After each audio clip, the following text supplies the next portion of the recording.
We know someone who got their car stolen recently. Oh, yeah? And then they found him again. He's just driving the car around town, the stolen car around town. Just swap the plates out like, yeah, it's mine now. What are you going to do, motherfucker?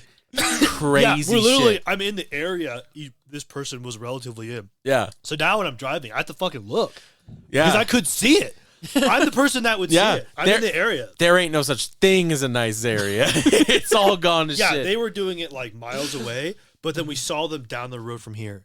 It's so crazy. literally, like now I'm like fucking any second of the day, I'm like, I gotta look for this fucking car. Yeah, where is this motherfucker? But you want to answer questions from a furry? yeah, well, I mean, I was gonna get excited, but Furbies though. Right? yeah. I asked Furbies. I asked just why last second. I'm like, hey, do you have any questions? Because we don't have any. He's like, and we got a couple. Okay. So we got, which actually the first one, Okay. last time I thought, Good last question. episode I thought, Yeah, pretty Good good. question. Pretty good. I like the question. Go all ahead. right, well, the second one is what your favorite one shot is, which when we recorded the last episode, in the head. I figured that'd be perfect for Will because he's run a plethora Yeah. of one shots. I have run a plethora of one-shots. Hell and yeah. I think What's a plethora? Well, it's a lot. Oh, That's that verbal intelligence coming at you. that's that verbal intelligence, baby. Ouch. That 99th percentile. Yeah. So, my favorite one-shot is I ran it with no rules. I ran it with practically no dice. We were out camping out of Alamosa, Colorado. You're considering camping a one shot? Well, we were all around the fire, Okay. and somebody was like, well, I've never played D&D before. And I was like, well, we're out here in the middle of the woods. Might as well play some D&D. Who's got dice? And wouldn't you know it, one guy brought a big box of D6s because this dumbass brought all of his magic cards out to the middle of the woods. So you Come fought on, him, man. right? The one shot was fighting him. Well, The one shot was kicking his I've ass. got a story about him, and I'll tell it. Put the deck away for 5 seconds. I literally mocked up like a pool system on the fly, and I was like, okay, Base. if you're really good at something, you get to roll 66s, and if you're bad, you get to roll 1d6, and everything above 3 is a success, and let's go. Oh, And we beautiful. We were just in the middle of the woods, just sitting around a fire and doing this game, and it was all off the dome. It was like a martial arts tournament, and everybody got their chance in the sun to beat somebody up, and then something happened, and they all had to come together to fight off some bad guy, and like we went from maybe late afternoon all the way to like 2-3 in the morning. That's so cool. Wow. And it was just That's was crazy. phenomenal. I couldn't tell you anything about it. I couldn't tell you. It's all feeling. It was all feeling. Yeah. It was all that's That's- the greatest one shot I've ever run. That's the thing about The I did, traditional storyteller No, in the natural environment. no. Over That's- over the fire. that's fucking true. You had like your ancestors. Yeah, you you had invoked like the everyone storyteller. who's ever told a story by a fire. Like That was they put, me. They Yeah. put their arms on your shoulders, and they put the people yeah. before them put their arms on their shoulders. I had good players. I had bad players. I had players who needed to be kind of encouraged a little bit. I had players who needed to be told to shut up. But it was Of good. course. And I mean, a big part of it was I had a buddy of mine who really big camper, and so what didn't play a part, but just made sure everything was going well. Would bring wood to the fire, and cooked up the meals and handed the meals out. And like, Now this is the Yeah. game. Yeah, this we were is the talking about game. the game, with Casey. No. Sitting around the campfire while someone like tends the camp and has food. That's the Yeah. game. That's what that Oh, shit Yeah, is. it's the traditional story. Especially they don't have to stop playing. Yeah, Yeah, thank God that because someone else is fucking doing it. idiot thought they were gonna play Magic on a So- camping trip. Thank so- God they had that fucking hopeless nerd. You know what I mean? I want to bring him up because he's We wanna make somebody. fun of him. Well, I want to make fun of him. Yeah, Good. yeah. Good. But it was somebody who, he was the very first person that I played with that I realized not everyone can play role-playing games. Yeah. You always find somebody like that. Yeah. And this is a guy who had no imagination. And I had never Ooh, met yeah. somebody like this who like just couldn't like think of things in his brain. Abstractly. So I asked him what his character was, and he said, Solaire from Dark Souls.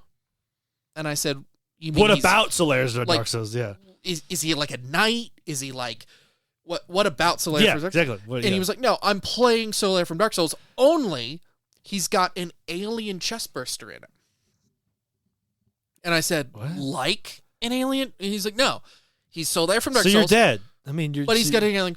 So you're gonna die in like 5 minutes or something? And I mean, This guy. we talked for like 5 He's the guy 10 compared minutes. everything to Dark Souls. Yeah. Right? Well, Yeah. he had no imagination. So when I said, hey, think of a character, there was, I'm going to play this martial artist, and it's kind of like Avatar, and it's kind of like this, or, I'm playing a pixie barbarian, or I'm going to play like this. He just didn't have that skill. He was like, I don't know how to imagine a character. I have to pick a character. And it was one of those things where I tried to accommodate as well as I could, but it was the first time that I was ever like, oh, there are people who just have no imagination. It is weird because I've seen ever since that. I feel like that concept broke like about a year ago. This idea that like, I mean, it's always been a thing in like science, but like you see it making around on Twitter and shit like that, where people are like, wait a second, you like picture things in your head? What the fuck? And like this is that guy. It's like it's no fault of his own. The dude, it's not making. It's not saying this guy's stupid. It's like this guy literally cannot picture things in his head. Literally cannot make things up, and it's crazy. Well, it's just because he likes rules. He likes magic. He loves the intricacies of rules. Yeah, and Because that way it's something permanent. It's something that can be, manifested. You can just, it's always permanent. It's always there. But when it's like you got to make something up, it's like, oh shit. Well, it's what like do I got? It's like you like math because you have an answer. Yeah. Right. You don't have to. There is an answer when you're doing math. Yeah, and I will admit, like, there are some games that I'm sure if we weren't in the woods and I was making up rules out of my head, he might have enjoyed it a little bit more. I mean, but, I haven't played Shadowrun. I assume Shadowrun. yeah, Shadowrun. Who knows? Yeah, roll 30 d6s. The other guy Lancer? rolls 20 d6s. All right, that was shot one of the 3 shot burst. Yeah. Dogs in the vineyard. I'm gonna kill them. I don't care. And you're like, what about like? No, they're dying. I don't care. I'm gonna kill him. That's fucking You awesome. have to escalate first. yeah. You Oh, have to- I'm escalating. Yeah. I walk in. I'm shooting them. Why? I'm playing a school shooter as a character. What? My What? character's Why? I mean, name they're all is 16. It Here's makes my sense. manifesto. My character's name is Dylan Harris. Yeah, you literally have to pick one. Yeah. Here's a picture of my room. This is the poster of my room. This Eric is how I got it. Klebel. This is Ow. the poster of my room. Manson, Maryland. So in Dogs of the Vineyard, you got extra dice if something was good or something was big. And I had a player who wanted to choose a good big wife. Hell yeah. I never got that far. I didn't think you Yes, could do my that. good big wife. My thoughts are filled with reminiscences of my good big wife. That's fucking tight. That's sweet. So then, yeah, like, yeah, because it sounds like you only played that one game with him. Oh yeah, it was a group that I eventually, groomed into being a Pathfinder. I hate Strong these words. And nowadays, strong words. I mean, the only way you can make I remember back in the day, the only way you can make 3rd edition players is to groom them. That's the only way. I mean, it takes work to get that. Yeah, that but makes sense. no, it was a good group. I played with some of them occasionally, and most of them I've dropped off. I don't talk to them anymore. But that one game, it really showed like this is what tabletop can be. This is how, yeah, I get that. And, yeah, and it just lights a fire. under you. flow state, as they say in yeah. different industries. Oh yeah. Very You true. just keep going. Yeah. I love the traditional storytelling angle, like the literally like just straight up like around the fire type shit. Yeah. That's so tight. Yeah, vibing. Just vibing. You don't Vibing. need the rules. Yeah. But I mean, it Throw does. the rules out, Jimmy. Yeah. You don't need them. You don't need them. They're holding you back. They're holding you. Yeah. It's like having another guy in your head because of the rules. Because of the rules. Yeah. Cause Doesn't he want guys in his head? I mean, I want guys inside me. I don't know what the but not problem. But not your Head, head. though. Yeah. Well, It's yeah. just Well, like I ear mean, stuff. Huh? I mean, there's no depends. androgynous zones in your head. Look, you get enough. Well, I don't know about that. The brain is the largest The brain is the largest androgynous zone. You get enough lube, you can stick anything anywhere. Yeah, all the wrinkles. All the ring. Oh man. Getting ahead means I'm like piercing your amygdala with my fucking. Yeah, all right. More like getting a head. Drill it in. Drill it in. Lobotomies are the best. Yeah. Makes another hole. Yeah. Labestomy. Well, what's your thing, Jimmy? What's your favorite? Or Oh yeah, shit! Your best one shot. this probably sucks. Yeah, it's probably not as good as mine. Probably not as good. That's why you have to have guests. All right. All right. I don't know if you can beat that. No. So, anyways, mine. Yeah. No. Go ahead. No, go with yours. No, go. Go ahead. You're already into it. Was I in it? Honestly, no. Of course not. No. Damn. If you're in it, it's not in my list. Honestly, most of the one shots I've run have just been campaigns that failed. You know what I mean? Yeah. Like I've mainly been like As the joke is. truly like man, it's to the point. I remember Casey talking about this when he was talking about some motherfucker who showed up with like a I roll D20s like type of shirt at the bank he was working at, and he was like, I've run multiple campaigns. The guy's like, you've run multiple campaigns? Yep. Like this shit literally, the people who call sessions campaigns because they are so used to games fizzling out. In their idea, when someone says I'm running a campaign, they mean one session. No, like the online joke of like looking for a group forever. And then, if you don't have like friends doing it, like you're always going to be looking for a group. You're not going to have a consistent group. It's why forever GMs are forever GMs, is because literally once you can run a game, you're fucked because everyone needs you. Yeah. You know, but, and I mean, not me though, I suck. But my point being is that I can't think of any one shots off the top of my head I can that think I've of some. run. What one? So my very I'm also first drinking, game with so I don't Jimmy was at a club. Oh, the RPG club? At the RPG club. 'Cause yo. I rolled into this RPG club and I didn't know anybody. And it was a World of Darkness game. I don't know if he was running at World of Darkness, but it was a World of Darkness. Probably. And it was what an became island. Trackmart. It was an island off the coast of South America, and there was this thing on the side. It was a geolocation. Was the Hatch the Hatch. first game we played? Yep, the Hatch was the very first Yo! game we played. And I don't know. I remember this because What? everybody had to go around the room. It was. I remember. We were in the. It was across the way from the satyr statue in the. Yep. Holy shit! And everybody had to like give a reason because we were on this boat to this island to find this hatch. And we were all like really into geolocating or something. But everybody had to go around the table and say like why their character was on this boat. And so, I'm taking a vacation, or I just wanted to break off work. And I remember it got to me and I said, well, I'm taking a break from Boston because I cheated on my girlfriend and I needed to get away. And there was one girl around the table who was like, I hate you. Yeah, I know exactly who you're talking about because she played in that Changeling game too. As She like was a the joke, weird, or like she just. Oh, she was upset. She was Honestly, like, honestly, the only reason I kept her around is like I think she reminded me. So that was in college. Ooh, This is going that deeper. was in like. Oh. That was a junior year, maybe? Was it really? My junior year. I don't know. Why would she hate a yours. fucking was my sophomore fictional year. story? Nah, she reminded me of the chick who turned me gay. Maybe that's why. Keep her Yeah. close. But what- Remind you. Yeah. Why it would she reminded hate me, you yeah. for something a Oh, I have fictional no- story? I have no idea. Well, that's what it was a character I literally thought up 30 seconds before I said Is it it. because she thought you like liked the idea Well, of remember cheating that's or what something? I was also talking about last episode. Is I'm worried about these people being like, oh my god, if you're playing a character, they literally can't be a bad person, and it's like, what do you mean? I mean, I get that. all my characters are bad people. What do Some you people mean? just don't get sarcasm, like legitly, Yeah, Yeah. like it's an autistic trait. I forgot. I think it is. Do you know anybody like that? Yes, Oh, what's their name? you know 'em. Address? IP. Ivy. Yeah. No, I mean this friends. I know 'em? joked. Yeah, you know 'em. I joked around. I. The bad memory. I. The bad memory. Oh. Anyway, yeah, well, because you would joke around with him, and then he would take it seriously. And there's a part of it. Oh, yeah. There's a part of it. Yeah. I think he's also joking, but there's another part that he just legitly just like he thinks there's conflict, and you have to tell him it's not. Yeah. I forgot. I was making fun of Jimmy, by Well, the way. see, That I was- know you were, but I like legitimately know someone like that. The I know hatch several people. was supposed to be 2 sessions, It but was. ended up being 1. Yeah. So technically, one shot. it's technically That's what yes. he's saying. Yeah, I am honored that you remember the hatch. It's something I keep trying to bring back. I've recently been trying to bring back an alien to, certain extensive success.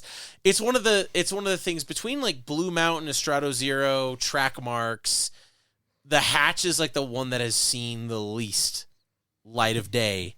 But I'm really honored that you remembered the one session that I ran, because there was a Sigourney Weaver chick who ran the looking chick who ran the radio station on that island. Tristan de la Cunha, I think, is the name of the island. I think I was messing with the locals or something. I don't remember exactly. I don't remember. Holy shit. Well, I guess that's mine. Will answered my question for me. It's kind of fucked up when you think about it. It's crazy that you remember my best one shot. I don't even. Well, no, I don't. Well, because you've done other one ones shot at the time. but, Clearly, like he was in that. it was a one shot. I remember. The other one was a bunch of yogurt in my dorm room. Go ahead. What's the one yours? with Casey in? The one where the world ends or something and he throws yogurt everywhere and then it stops it? I don't fucking remember. That was like an old one. I remember him talking about. Were you that. there? No. Casey talked about it. That was also intended to be a campaign. You see, that's my problem. Is I'm like, oh yeah, this is going to turn into a whole Blue long-term Mountain campaign. We did several. It wasn't a one shot for Blue Mountain. You It learn. was 2. Was it Blue only Mountain. 2? No, we did. Well, we did there at least was 3. There was the one I did in my dorm room. Because I had another friend that showed up. It was 3, at least 3. Well, no. There was one. The one I was running in your house. Yeah. Back when you were living At where I least live 3. now. Yeah. No, it was. In my mind, there was a single continuity, Continuity. and then I tried to revive it a couple times. Oh, maybe. Yeah. I was in a game of Blue Mountain. You were in a game of Blue Mountain. Yeah. Dialysis machines. You were in the that was a Blue Mountain Yeah. County one shot with the dialysis. That was another one shot with the dialysis machines. Man, Yeah.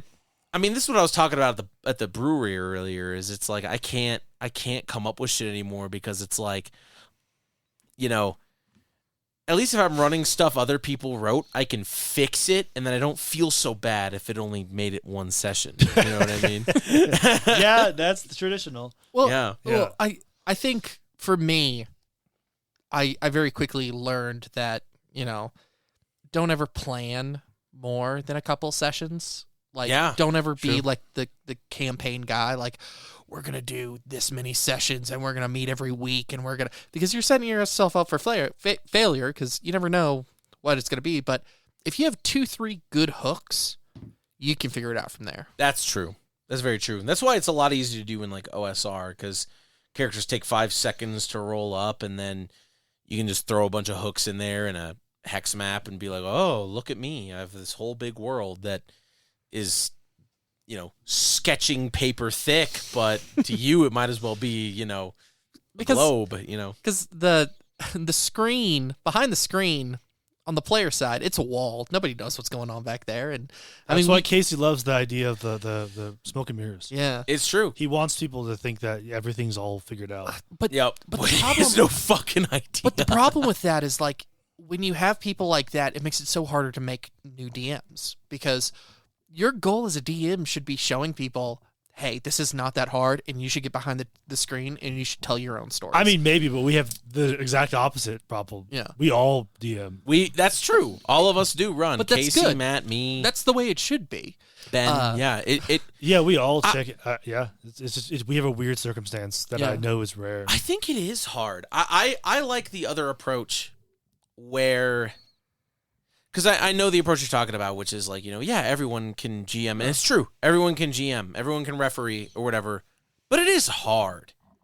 It is really hard. The only reason why it's easy relatively now is because I've been doing it since I was like 13. Yeah. You know, is I failed so many fucking times and still fail today that I literally feel like I'm in a place where I can like no longer fail with GMing because I've been doing nothing but failing for a decade. Yeah. You know, you just keep going. You just keep going. But It's hard. It is. It's like a hard. stand-up. You're doing a stand-up. So That is 100% what it is. It's just like doing stand-up. I think that's what I with all wanna your tell. stand-up experience. Oh, all of it. Yeah. Well, no. I mean, because all the stand-ups I watch are basically, or listen to podcasts of, are literally like, yeah, you go to a club and you bomb for 5 years and then you become a comedian. And I think that's the same It's with brute GMing. force. Is you Same go. thing with being a musician. You just brute force You it. force it. You go. If you want to listen up. If you want to be a GM, if you want to learn how to DM any whatever you're using, ST referee, STD, MLK, whatever you're doing. If you want to do that shit, you get up and you fail for 5 years.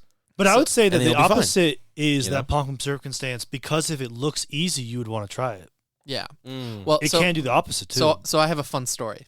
So I was trying to get people to DM, and I had these 2 roommates. They were a couple, and she really wanted to like give it a go. Yeah. And I remember her very first adventure ever.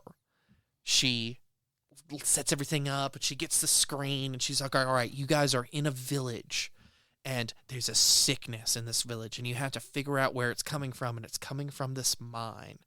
And I said, oh, well, I'm a cleric and I took cure illness, so I just cast cure illness. And this look of just horror comes on her face. Checkmate, bitch. No, I can see that. I won. But, you stop and you go, okay, I apologize. This is part of the adventure. I stepped on Well, that's toes, where, like... And you encourage. You say, okay, you got to Well, that's like almost the stand-up thing, which is like, oh, he figured it out. But it's just kind of like, if you thought about it, it'd be like, yeah, you cured it now. You didn't cure the whole thing. Yeah. It keeps going. And you're like, but we only great, know that because we've GM'd. Yeah. But that's honestly, that first heart-crushing defeat as a GM, where it's like, there's a signature like, oh, I've cured disease. And you go, oh. What makes or breaks you is, do you go back after that? Because if you do you're like, or you do yes and I'm assuming someone's at the point where they're not even like rules of improv yet. They're like, oh yeah, I just want to run a game, and then they get their shit pushed in by the cleric with cure disease with remove curse. Yeah, and but then it's like the question is do you go back? Because I think I literally don't even think being a GM. If it was a talent thing, there would be a lot more players who were also GMs. I think it's literally can you stand up and keep getting knocked down and humiliated again and again and then stand back up? That's hyperbolic. Yeah. But I mean, at the same time, it's like, I can't count the number of times when I was GMing up until college. It's just like, man, what the fuck? Yeah. That was awful. Yeah. I never saw that coming. What am I doing? Well, I guess I better do it again. You make DMs like legitimately a bad crowd when it's never that way. It is never that way, but I think boo! You did bad ruling. Boo, boo. Boo, you fucking idiot. Oh, no, it's even worse. It's even worse. It's like going to a comedy show and everybody politely claps and then afterwards says you did a good job. Oh, true. Ooh. Yeah. What did you guys think of the session? Well, I thought you did a really good job and I really want to play. It is so... I'm trying to improve. That's why I have such a reputation as a system hopper. Because for me, it's always been a game hopper. Because for me, it's always been, I ran the game, people liked it, and I'm like, but it wasn't good enough. Yeah, they're fucking lying. But it wasn't good enough. Yeah, my friends hate me. They all wished I was dead, and the only way I can earn their respect is by beating them in a game. I mean, I felt that. I felt that where it's like afterwards, yeah, we would have a tradition where we're like, hey, what can I change? Like a long time ago, like everyone would basically any person that would DM is like, okay, is there anything you need to change? It's like, well, this part of the story was a little slow. You can work on this. I would take this out, and then you could be like, well, in the pre-adventure it says this, and you're like, okay. Like we would do that for a while. I don't know. We always do that, but yeah, we kind of stopped that a little. Yeah, didn't we? We did a lot of pre-adventures. I think at the time maybe we had like a regular. But, I mean, for me, at Rokugan, it's just like, do the rules. Yeah. I basically apologize enough. I'm like, I don't know the rules enough. Ben's right there. Yeah, Ben rules mentat. Yeah, like last time Ben's gone, I'm like, oh.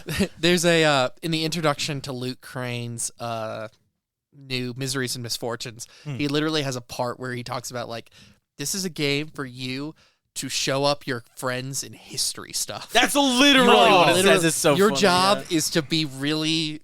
I don't want to say it, but your job is to be really obsessive about historical, 17th century France. In that game, yeah. And I feel like Legend of the Five Rings is one of those, like, this is your place to be really obsessive about court intrigue. It can be. Yeah, it can be. Yeah, it depends, like you said, what you focus on. Because can. There is adventures like literally Winter's Court that's about that.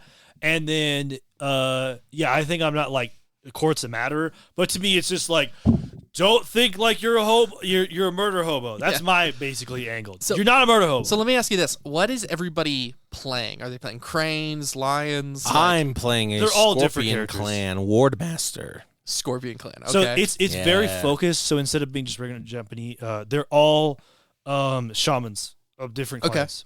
In a way, that's how I always phrase it. So there's already like societal things that are going to be tossed out, like dealing with the dead. They're all basically shamans that deal with the dead. And so normally, you're a fucking aristocrat, which is also, I said in the beginning too, you're an aristocrat. you in Edo, Japan, you could kill a peasant, no one would Yeah. care.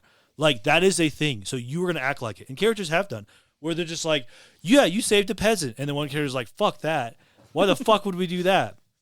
And then yeah, like I was gonna have a whole thing that I changed throughout. I was churning it through the weeks of thinking about it, but all the clans were gonna criticize them for helping the peasants. Or like some of them, because obviously not every clan would do Yeah, that. Mantis is pretty cool with peasants. Yeah, because they're like half peasant. Yeah. And then half Dragon also is actually like a small lore thing of why like a lot of them are secret peasants because they don't have enough people, which there's new books about like that too. Okay. There's a cult that basically fuck all samurai, and the Dragon area has that, and of course all the other clans like, why do you keep that cult? And the Dragon's like, don't tell anyone. None of us are having kids, and so they actually Jedi. They're like Jedis. They go to villages and they get people, and then they become samurais. They don't have enough aristocrat kids, so there's a whole like the new book is actually all about that, dealing with that cult. It's a I forgot what it's called. I think it's like based on the idea of like when Buddhism became big and not just like a court thing. Yeah. Free. I didn't know much about it. Free land Buddhism, I think it's called. But I believe this is very surface level. It's my idea. That's probably a different season. But it is funny you talk about not preparing anything because I actually do have a roadmap of adventures, but it's not set in stone. And in fact, I just move them around. Yeah. Whatever set piece is going to be the cool thing that you're thinking about the most. Yeah, because there's tons of like adventures I've like really thought about. But what were we talking about? I mean segmented. I was asking you about your Legend of the Five Rings game. Oh, the clans. So yeah. So yeah, he deals with specifically Jimmy specifically like there is some scrolls that he's supposed to keep up with that they have ancient secrets, and so he's like, if there's ancient secrets, my clan needs it. And then everyone has similar to that. Ben's clan is a monk that deals with like tainted the sick. So like the evil Shadowlands, people get sick from that. Crab, right?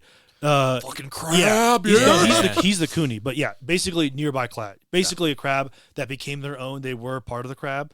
And actually, they run. Is he running Badger? No, he ran Badger the first time I played this 5 years ago. Yeah. God, keep in mind, this is also a campaign that started 5 years ago, didn't get off the ground, and now literally 5 years ago we're continuing. I just started. It's hilarious. It's good. It's great. There's another character that specifically deals with yokai, so ghosts. They deal with ghosts and stuff. I did want to interject, being that this would be your best one shot, right? Because you literally ran this as a one-shot 5 years ago. People didn't stop talking about it, so then you made it into a campaign. No, because my first one was a Pathfinder V1, and that was nothing to do with this at all. Yes. I remember I played you it for a while, that. and I had a couple that broke off during it. They actually your best one, though. They wanted me to run all the time. I just burned myself out. Yeah. What I did is I read a whole bunch of history books, and that didn't help at all. Any form. I read the history of Asia. I still have them in my bookshelf. History of Asia, history of Japan, and history of Korea. None of that fucking helped. That does not tell you story in any capacity. It's cool, but if you're doing a story, it's about one part of that. You're not going to be able to talk about history. Well, I think there's a manga, and I hate I'm talking about this. The guy who wrote Lone Wolf and Cub, you know, Baby Card of the River Styx, you know, Samurai with the little baby.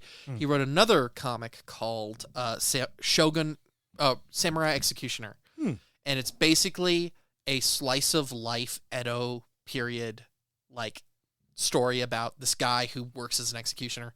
And so many of the stories take place like, hey, what were Japanese festivals like? Yeah. Oh, hey, here's like, you know, in the Edo period, women would tie straw into their hair because they thought it helped their circulation, and it was like this cultural thing. Or, culture. hey, here's like, you know, the way the gates worked in Edo. Or, hey, here's like, you know, the boatmen who would work around Edo. And it was just that, just like the little slice of life stuff of like, you know. You sprinkle it in, like you're saying. Oh, yeah. Like that is so much more, that will engage you so much more than like just, oh, Shogun XYZ did this during year Y. Isn't Tokugawa so cool? And you're like, I don't fucking know who that is. Yeah. Why would I care? That's something I had to learn. I've learned the hard way is players do not remember names. Something I actually... That's why I have note cards. I kind of... The note cards really do help. Something I've played with a little bit, and I think I want to go harder in, is instead of ever giving names, it's always like their role. So instead, like Impossible Landscapes, for example, it would, instead of being like, oh, Agent Marcus, it's like the case agent. Instead of I can being see that, like, yeah. Esther Samagina, it's the nurse. And it's like, that oh yeah, does the make nurse. an easier connection, yeah. Right, yeah. And another thing you can do as well, don't do accents. Number one, don't do accents. Pick something that, like... You hear that, Casey? Yeah. We can talk about this because you're not here. Yeah. Your accents are fucking stupid and we hate them. I joked about I'm being kidding. I joked about like, hey, I'm really into Japan history, and then session 1, I'm just like the worst. I joked about that at the beginning. Yeah. Of just being like, just so racist, and you're like, we just are like, I just start off with like. I'm like, clearly I'm super interested, and then I start off with just the racist game. I really can't want to look believe at that he passed out Scotch tape so everybody can put their eyes back. Yeah. I really want to look at the Rokugan rulebook like credits right now and see how many of these people are like not white. You know what I mean? Oh, like, yeah. how I many? mean, I assume it's like an American book. I don't know. I don't know. I don't know. My point was my point was going to be give your NPCs something that distinguishes them, like a funny hair color or a thing that they like to talk about, or a stutter, something that you can do without doing an accent.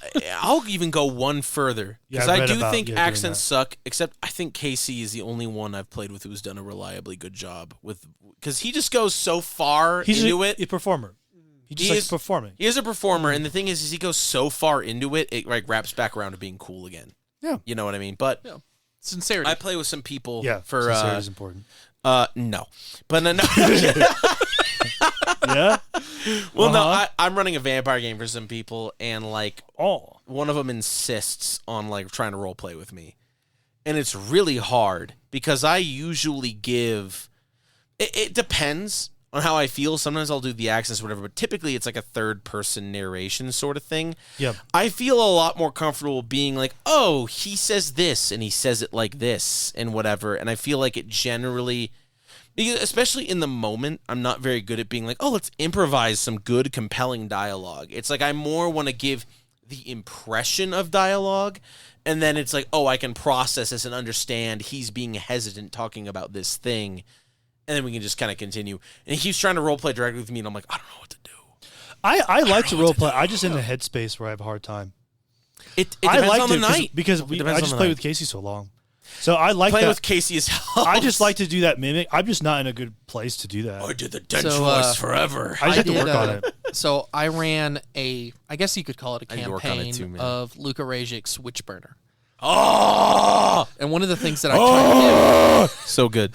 it was a lot of fun. Yeah. It was a lot of fun. I would have changed the ending. I apologize in advance for that. I mean, then I read Witchburner, and I'm like, yeah.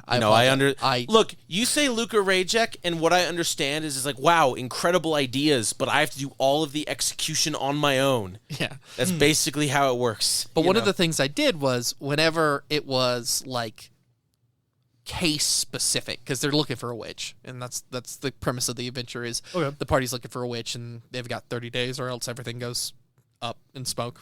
Who cares? When it was something that mattered, I would role play it out like, I don't know about that. But whenever you did a really it was good like, job with that, yeah. like whenever it was something that really didn't matter, or it was like a transition scene, I would be like, okay, she shows you to the door, or she says this, or she says that, or I think it's good, yeah. And it was a way of showing like, okay, this thing was important and this thing wasn't, and I literally said like, this thing is important and this thing wasn't, and I would still get people who got tied up on like I think she told me XYZ. I was like, okay. Well, I think it's also because games inherently have you say something offhandedly, and that was actually really important. Yeah. Yep. Yeah. Yeah, and I think that's one of the things that It's just any mystery does that. Yeah, well, I think one of the things that you really have to emphasize as a DM is you are the character's senses.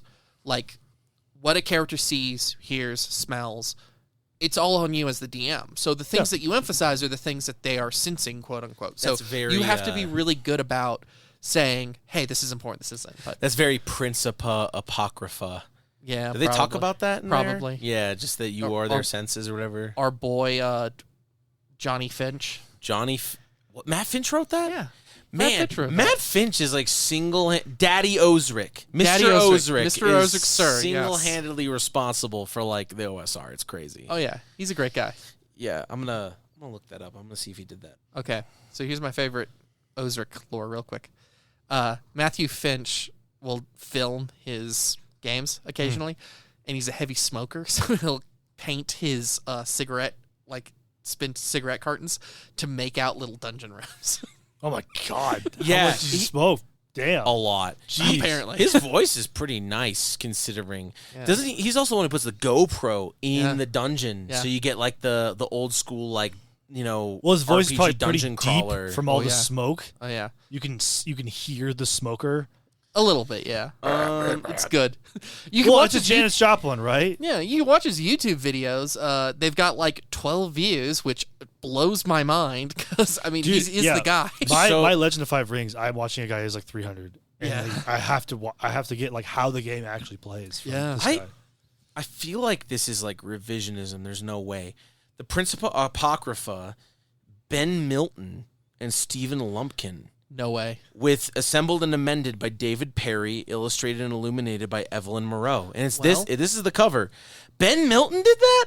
I don't know. No, I don't know. You can find the original in the 63 gigs of PDFs. yeah. Not only, just so we're clear, we're calling Ben Milton a fucking liar on this no. podcast officially. I don't know who that is. Right? Oh man, Sure. He's a liar. We're doubling down. Yeah, Ben, see, you're Matt a doesn't even liar. know who he is, so it's like fucking. Yeah, because you're talking inside baseball of games. I don't Yeah, fucking know that. guess. He- I guess he said the goose- title. He What? said it. Inside baseball. Oh, he wanted me said to, it. He wanted me to say it. Yeah. Fuck. Damn it. Oh, there Try it is. not to say it. No, Ben Well, Milton. that's one of my favorite like phrases. But yeah, sure, why not? Ben Well, Milton. Has Ben Milton covered your game, Track Marks, yet? I couldn't. Oh shit! I forgot to send it to him. Oh well, we can't Well, talk 'cause I had bad to about go him through until he, USPS. Yeah, we can't talk yeah, about we can't him. talk Well, about him until you. why would he I These was are gonna this. say for real though, like, I think West and Beast is a great channel. Knave 2E, a lot of the rules suck. The hazard dice is for posers, faux gig. But the tables are pretty awesome. I've been using the tables recently, so I don't know. Well, a neutral point on Ben Milton until he tells me what he thinks about my book. All right, let's see if he's lying. I By mean, Matthew J. All right. that's an old school primer, which is one of the things that he did before he did White Box, I believe. This is correct. This is the correct one, Yeah. which means Ben Milton's trying to lie. Well, I And don't take know. away. I'm trying to find. No, don't just take a hard line opinion without any research. You are correct. That Thank is, you. hard opinions held softly. So What if it's Zack Snyder there too? Wouldn't that be weird? that would be wild. Zack Snyder isn't the guy who did Maze of the Blue Medusa? No, he did that one with all the girls. the Psych Ward. Oh, in the snow. Yeah. She fights the samurai. I'm a deer in the headlights. You never watched Sucker Punch? Oh gosh, I saw trailers of it. yeah, with the lobotomy. Yeah, I remember when The- it came out. The everyone seemed to name watch of it. this episode, Labestomy. Yeah. Did you write that down? You actually wrote that down? I did write that down. It's like what the Bjork stalker wrote on that piece of... The behind the scenes for this one is wild. Why is Now I know how it feels. Except we're in a different room than we usually would be. Yeah. We Well, were I in- like this we were- one. It's, We were in the smaller room the other time. I'm, So if we tried to fight each other, it was a lot harder. yeah. Oh my god. Who was Man, the if we old- wanted to throw down, it'd be a lot easier in this room. Remind me of who the old guy from Sucker Punch was, who was also in the Oh, Kung God. Fu Western. God whose damn name it. escapes me. The guy who fixated himself? Yeah. He plays Bill in Kill Bill. Garradine. James Carradine? Johnny Carradine? Johnny Cash. Johnny Cash. Johnny Cash. Hang on. That's him. Let me look. You got it wrong. No, He was super old, but yeah, he was there. Yeah. It's not Garradine. It's Bill fucking... Ebel. Larry the Cable Guy. Hang on. Larry the Okay, Cable yeah. Guy. That's him. It's Scott Glenn. Scott Glenn. That's him. Um, I don't know why I need to know that trivia, but I do now. He did what? David hanging around Carradine. Yeah. I remember when Sucker Punch came out, and then I just kind Chester of was like, hanging around it's there. Bennington. Robin hanging around Williams. Yeah. Sucker Yeah. Punch had the same style, like everything in that time. It because did. it was like a Scott Pilgrim style. Yeah, right? it was. And then like only a couple more movies did that, and then they just stopped it Yeah. because it's kind of probably expensive too. There's a lot of visual, everything's in your eye. It also is like Sin City, Oh yeah. like cartoonishly. It was Kinda filmed like like it was a 2010. commercial. Yeah. That's the thing is Zack Was Snyder it? was like a commercial director, and then he made videos, so movies. So all of his movies look like commercials. Hmm. You're talking about Yeah. Sin City, though. Yeah. Sin City's pretty great, though. It does the one thing I hate about movies, which is It's a story. they put Tarantino behind the camera and they try to give him a film credit. Tarantino Yeah. with Sin City. Yeah. So there was one day they were filming Bruce Willis on set, and Tarantino stopped by, and they were like, "Oh, you want to look behind the camera?"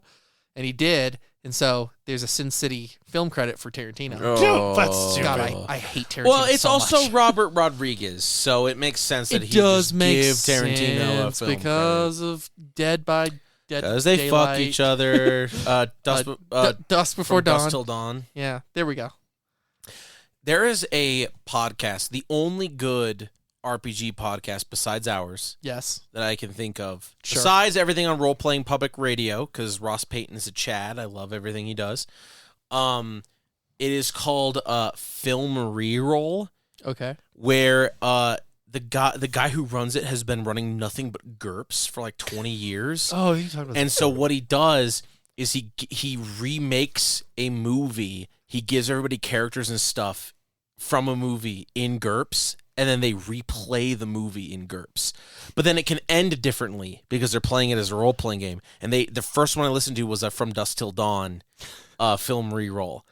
It's great. It's really cool. Don't just laugh because it's GURPS. What do you mean don't laugh because it's GURPS? What else are you going to do with GURPS? What else are you gonna do? Hey, Steve Jackson is no laughing matter, okay? He made Munchkin.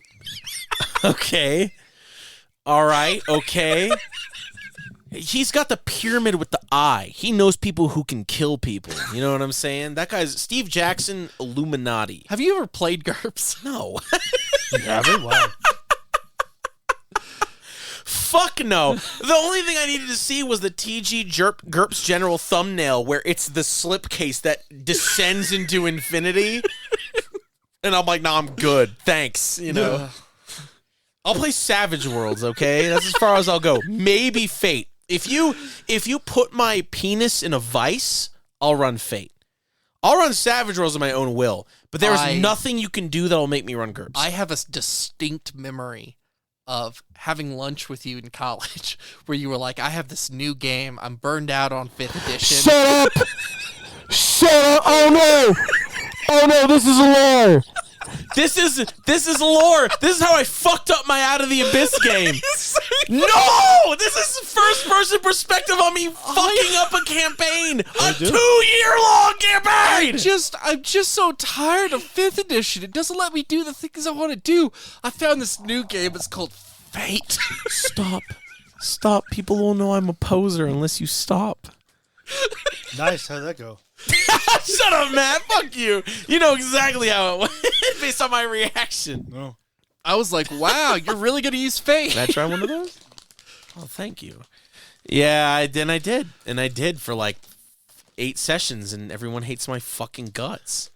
But we finished it. But we finished it. Thank you, Matt. Oh, man. Wow. What we finished it. Visceral memory. It is causing me untold pain. I think I tried to play Fate once, in like Savage Worlds once. Speaking I don't of remember. You did play for the Savage Worlds once. Yeah. Yeah, I don't remember. Speaking of games that started as campaigns and were one-shots, I did start Out of the Abyss. Oh, yeah? And Oh, yeah. I got How far 2 did you sessions in, Yeah. and I was like, oh, they saved all the NPCs from that prison camp. And the NPCs matter. They And I have sure to- fucking do, and I baby. have to keep track of them. Oh, yeah, that'd be annoying. And at that point, I was like, no. Because I don't normally, as a DM, I really hate when, like, there's that NPC tag-along. Because what normally happens is the players forget, and then you're halfway through a combat, and then they go, Wait a second. Where's the stupid frog guy? The stupid frog guy should be soaking hits. I shouldn't be dead. Where's our mascot? Where is he? Yeah. And it just drives me nuts. It drives me nuts. I never do it. If players want to have retainers, they have to remember the retainers. Otherwise, the retainers are around the corner smoking cigarettes and trying to avoid work, like real people. Like real retainers. Yeah, what's up? That's why retainers in OD&D have a morale roll. You're like, wait a second. You're telling me I got to fight something? No. How much? Yeah, you how got much to am I roll gonna dice. get? Yeah, how much am I getting? My price just went up. We're in the middle of a dungeon. Yeah, and my price just went up. Yeah, I vaguely remember how I got here. Yeah. Oh, yeah, I never said my one shot. Was it not L5R? Nope, not even close. All right. It was, I think it was an actual just real one shot that I tried to get off the ground. But then, like, whatever reason I didn't. But it started what I have been known for is planning a lot. Yeah. And so it was about. You are the craziest prepper I know. I mean, Will, I read a lot of history. I don't think that's probably true with an academic, but True, I guess that's true. It was a mountain, dwarven mountain fortress, where it was abandoned. It was like the middle of winter. They had to get up the mountain, and so there's various encounters there. And then there was like abandoned villages, and then that was every single room was like super meticulously pointed out. And then I think he just ended with a giant robot that I thought was going to be a big deal, but I did the traditional not I guess beginning DM, but like he just fucking shot 80 damage like per second. yeah. And rocks fall, everyone and dies. yeah, as soon as the players didn't walk in that room, I was like, that makes sense. You don't want to die from him.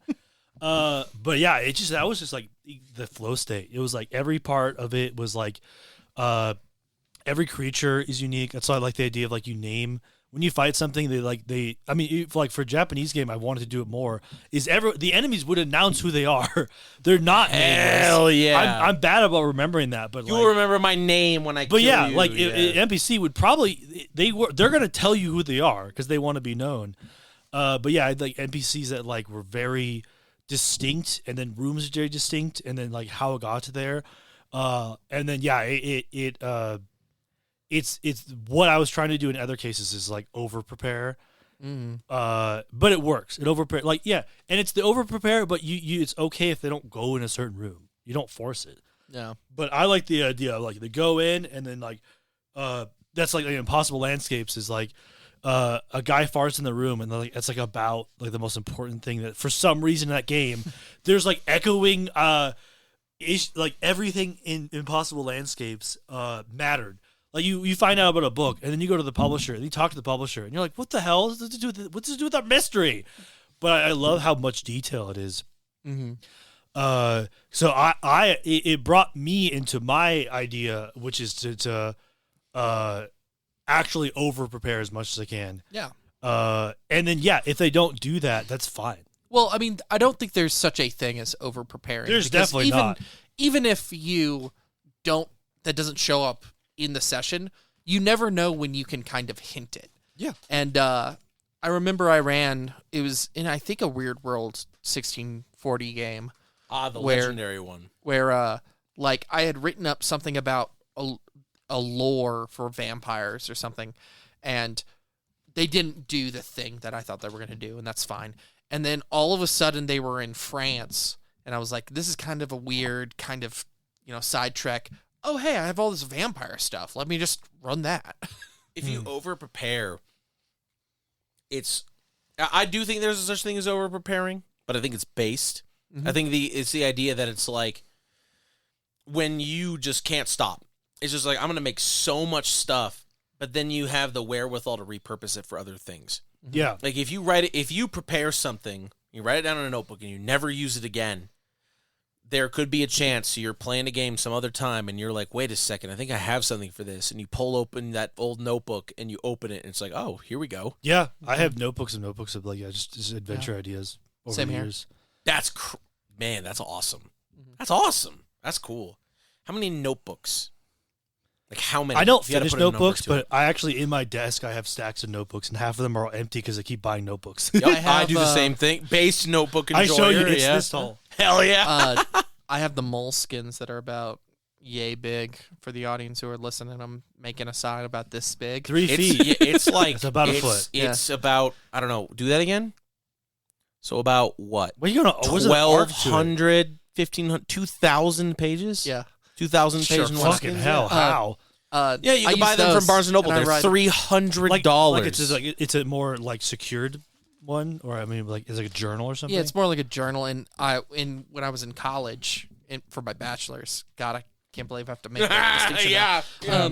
I would take notes in class, and then sometimes I would do RPG notes, and then Yes. at the mix very- it. Yes, I do the same. and then at the very end, like whenever I filled it, I'd rip out all the pages that were class Oh, notes. Oh, you rip them out. Yeah. To me is everything is available space. Yeah. So I have work, cooking stuff, thoughts. Yeah. All are just in millions of notebooks. Yeah. There's no consistent timeline in my notebooks. Though the next entry will be like 2 years later. Yeah. It's funny because when I was in Navy Basic, one of the things my mom sent me was a little journal to keep my notes in. And I filled that up with gaming stuff as well because surprisingly enough, when I was in the separations division, I ran D&D Oh, in the God. separations division Yeah. of the Navy Basic Training. Dude, I love it. That it just took to, getting. I mean, there's definitely years of flow where it's like I don't have any ideas, but then then you get some other times and you're like writing like every day. Oh, yeah. And then sometimes you just forget, and then other times, I'd be just like, oh my god, here's a whole adventure immediately, and then year later, then you like flush it out.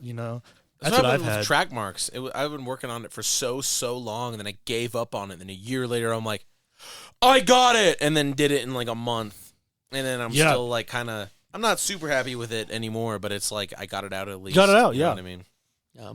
I like Ideas the are idea getting of out of your mulling head. over ideas. Oh, yeah. That's what I always like to do when I first did adventure. You've talked about with L5R with our game right now is you like think about it all the time, like you're doing your work. Well, that's like and when I did shit. birthdays. I would think about it all the time. Yeah, your birthdays. I would are plan. legendary. I would just plan people's birthdays, Oh, but it was just surrealist usually. yeah. I had one time where Jimmy told Casey that he had to stay that night because he was kicked out of the house on his birthday. It was great. Yeah. So I wanted to make him as uncomfortable as possible, and it worked. We didn't do it super long, but I there's a couple. The theme is that you're going to be uncomfortable, but also dependent because sometimes people don't want that, so I wouldn't do that. Yeah. But yeah, I mean, the biggest one I did that I probably mentioned already was a ghost hunting adventure. This house, we did a ghost hunting adventure, and I thought about it for like 2 months straight.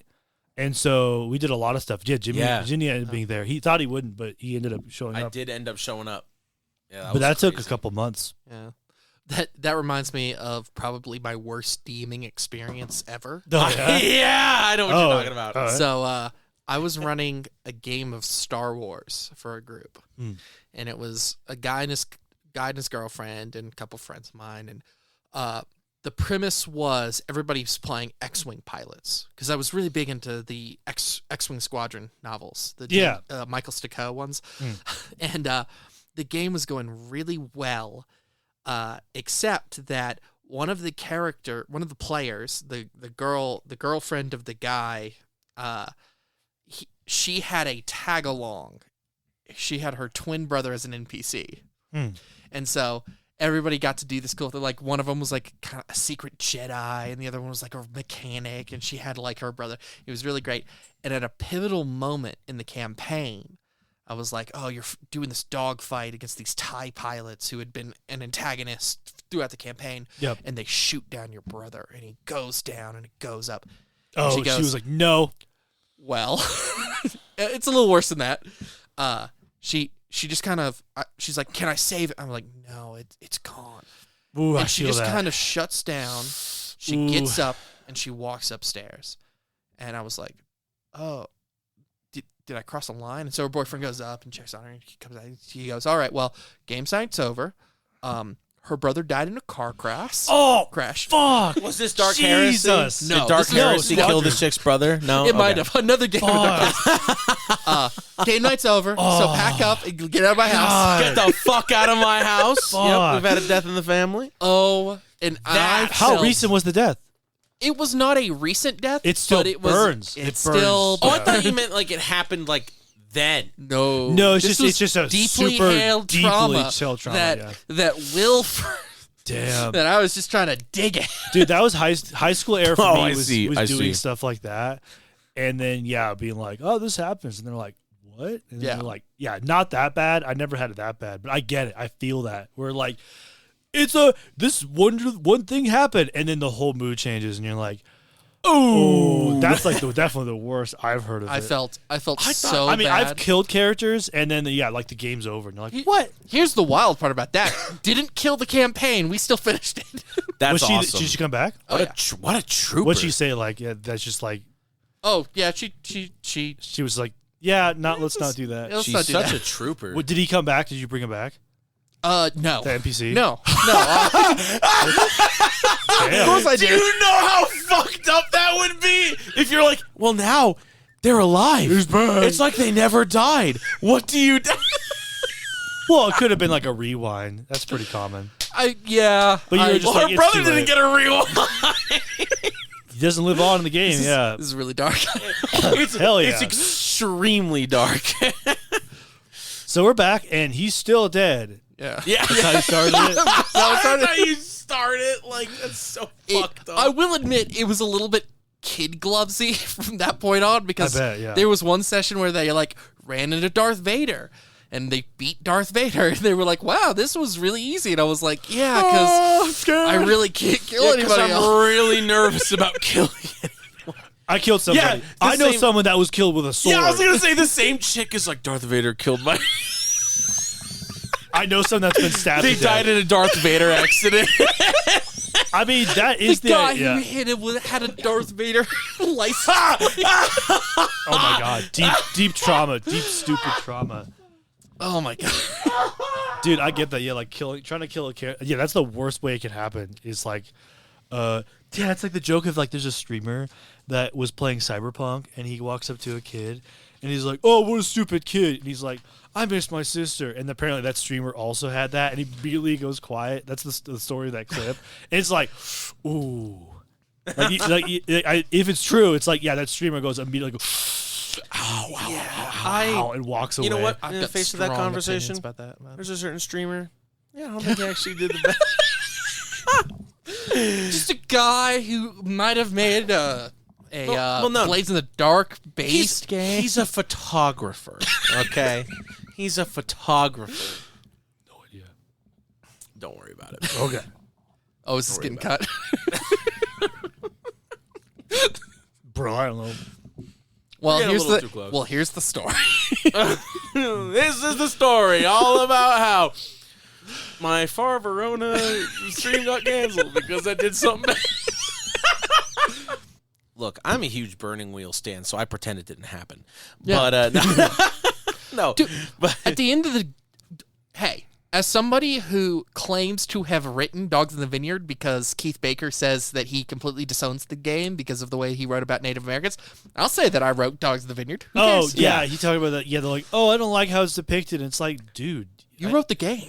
like, what do you mean? It's a bad thing. People are doing bad things. How do you? that kind of what? goes back to what I was talking about last episode, because I know I talked about Vincent Baker specifically with Dogs in the Vineyard. Yeah, you talked before. about that. Yeah, it's just and that came from him. Yeah. All credit goes to him. You're like, yeah, It's just- imperialism good. And you're like, no, it's not. Imperialism bad. The point of the game is imperialism You're bad. making up Just because imperialism ideas. is in the game doesn't mean it's good.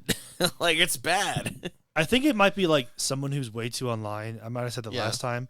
And so they see how like some characters in fiction become co-opted as good, like a Bateman, Yeah. or a Homelander, where they're like people like them because of their dickishness, and so there's like a brain which is like, oh no, I'm doing the same thing, but it's like, dude, it's a fucking obscure game too.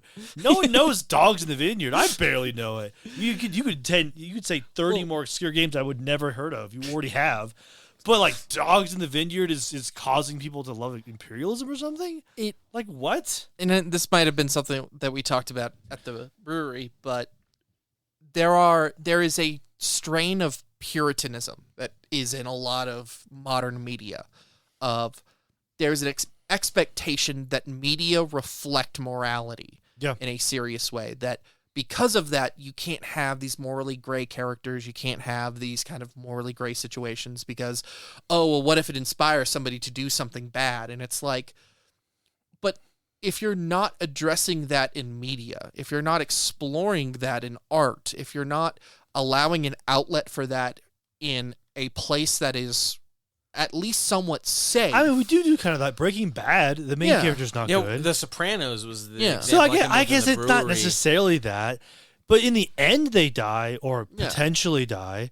But I mean, it's just funny because like Eastern shows is like, I'm the big villain, and then the villain becomes like joins. Yeah. And Americans just like, no, you're fucking dying. Yeah, we're you gonna shoot committed you in the crimes head, beyond capital punishment. And then Eastern's like, oh, you committed crimes? Come on with us. It's like we never That's got true. past the Hollywood Code Authority of like, well, the bad guy can't win, and you can't show liquor, or you can't show we do women. do gray characters though. I mean, we definitely the biggest shows we have right now are all gray characters. Yeah, and But it's yes, funny, it's but morally coded. yeah, There is like you said, there's some people that like you want to circle back. Some people that just don't understand that Yeah. and might attach themselves to a character, like a character in like a Nietzschean way that might show power and is getting benefited from that, whether they're bad or good, can be seen as I want to be that, regardless if that character is good, because they are positioning themselves to get more power. right. And I would rather be in a world where I'm not being screwed over, even if I'm a dick. And that's where I think that's where people connect to those characters. It's like, this person is projecting themselves in a way that they get what they want and they don't take shit. While everyone else in this world, no matter what you try to do, unless you're like, the top big dog, you're probably going to be in that position. And so connecting with a bad character because they connect with themselves with power, right? It makes sense. Mm-hmm. It's like you can make them die, but the whole character, like Walter White becoming a powerful man who like really doesn't regret it. That's the whole thing in the end. Yeah. He doesn't regret that. He just said, he's like, I lived. So that Yeah. the moral thing of that is like, power corrupts absolutely. But also Walter the whole time was like, I could have turned around at any time, and he didn't. Yeah. And there's a lot of characters like that. Yeah, and I also think that it's this tension between like a Nietzsche Machiavellian and like a René Girard. And if you've read any René Girard, he's a French philosopher, and his whole thing is like the scapegoat. That modern society is built on this idea that we have something that we throw our violence towards. We have the scapegoat. Yeah. And in ancient times, it was literally like a stranger or a goat that everyone said, well, this is the cause for all of our problems, and we're killing it. And that the world that we live in now, because of Christianity, focuses its affections on the scapegoat as opposed to the oppressor.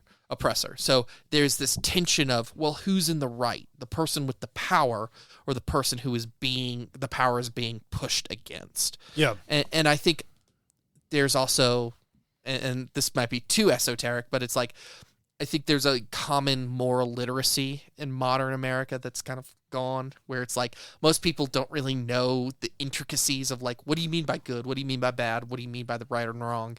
That I mean, and because of that, they see things in art that they're like, well, I don't know how I feel about this, and I don't know how to really engage it, so just get rid of it. I think a great example, and I brought this up at the brewery about this exact topic, is just like The Sopranos, when it's like season 6B and it's like, wait a second, Tony's the bad guy? What?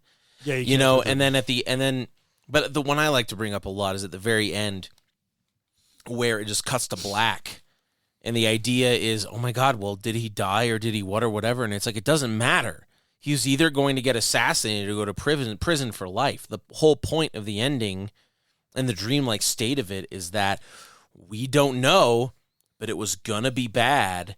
And I think I don't know if there's necessarily a problem maybe of people like being able to tell like, right from wrong in a media. But there's definitely a problem with ambiguity. How to interpret it. Right, because you have a character like Tony Soprano who is like, oh, he's the main character, he's the protagonist, he's the guy we're following, he is able to reason to himself, reasons why he's doing things, whatever. But, you don't stop to think about, like, well, are the reasons even good? Like, is there a reason why at the end they have his psychiatrist pull the rug out from under him when it's like, yeah, you can't reason with people like him because they just use it to justify their own behavior. Yeah. And then, but there is a reading of The Sopranos where it's like, that might be true, but at the same time, there's a lot of things he's done, a lot of things he's thought that it's like, no, that was genuine. I don't like the reading that Tony Soprano is just like a textbook sociopath, because that's not what he is. I feel like there's a lot of reasons why he ended up the way he is, and it makes it very unclear whether he's doing the right things for the right reasons or the wrong things for the wrong reasons in those moments, and it's that ambiguity that makes people very uncomfortable. Yeah. It's why shows like Breaking Bad and all of that are so complex, but then you have these instances where it's like, oh my God, I hated Skylar White. She's such a bitch. She's so in the right. She's so in the right. She's 110% in the right. And what's funny about that is like, yeah, first couple seasons, she does suck. But then Walt ends up sucking way more than she ever could because he's a meth kingpin. Yeah. And it's, I don't know, this interplay of like ambiguous gray morality. We've talked about it before, like talking about like, could someone like Driz Do'Urden even exist now? Because it's the idea that it's like, oh, he was part of this very flawed society that is nonetheless extant and nonetheless like predicated on certain beliefs that he doesn't agree with and runs. There'd be this idea that it's like, oh, well, he was already a drow, so, I don't know. I'm getting away from myself. But my point being is it's like, where's the room for people who do both good things and bad things? I mean, I think we're still in the age of liking the most anti-heroes. Because, yeah, there obviously is age of literature, which is like, there is a good outcome, and that's all I like. But, I mean, there is the joke about, like, American audiences is that we don't like bad endings. I don't know if that's changed. But, like, if you ever see, like, behind the scenes of any movies or, like, adaptations where, like Casey showed me a movie, like a British movie where like the character was like tortured to death in the end, and then our version, he like gets out, and that's like you hear that all the time in the early 2000s, the 90s. Is there's a foreign film or someone adapts a film and then we change it to be happier.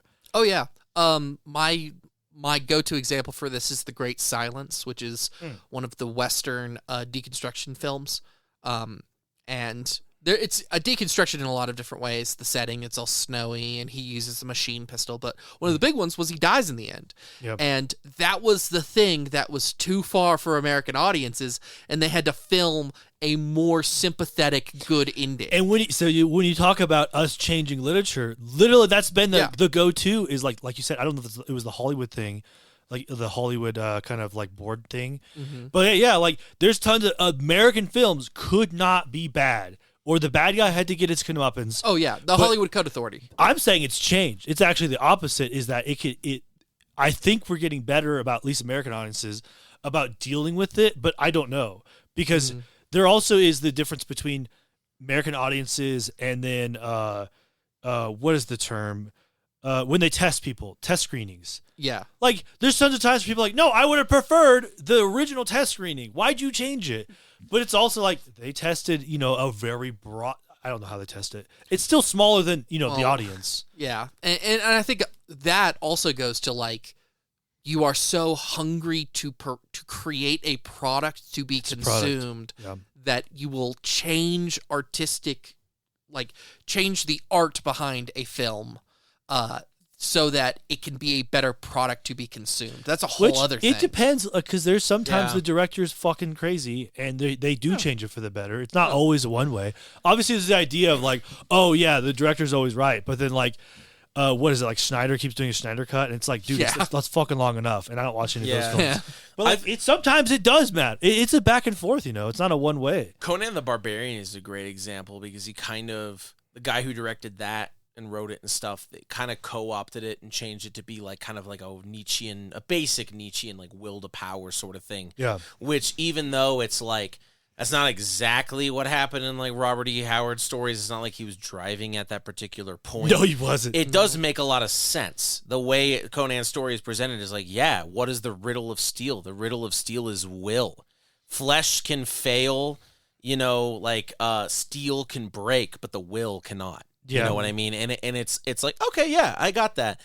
I really do like it when it's like a director takes a piece of literature and is like, here is what it meant to me. Not like I'm going to take a piece of literature and be like, here is what is going to sell the most That's what I've been tickets. saying. I think Blade Runner the movie is better than the book. Yeah, I agree. It's so much more focused. Yeah. The book is like everywhere. The book is Android's Dreams of Electra Sheep, right? Yeah, it gets everywhere. There's like a plot about a messiah. There's a plot about the main character, Decker, is trying to get an authentic sheep. There's like 7 other plots. And the movie's super like, no, this is the point of the book. And the movie does so much better about honing in on that, while the book is like, what the hell is this like empathy machine going on? That's what I find.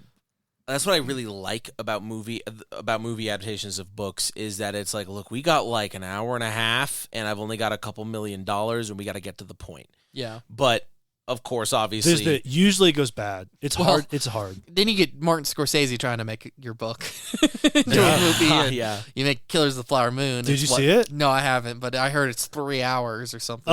It feels like a train you can't get off. Yeah, but it's a good thing because I like tragedies. I like The Irishman for that reason. I couldn't.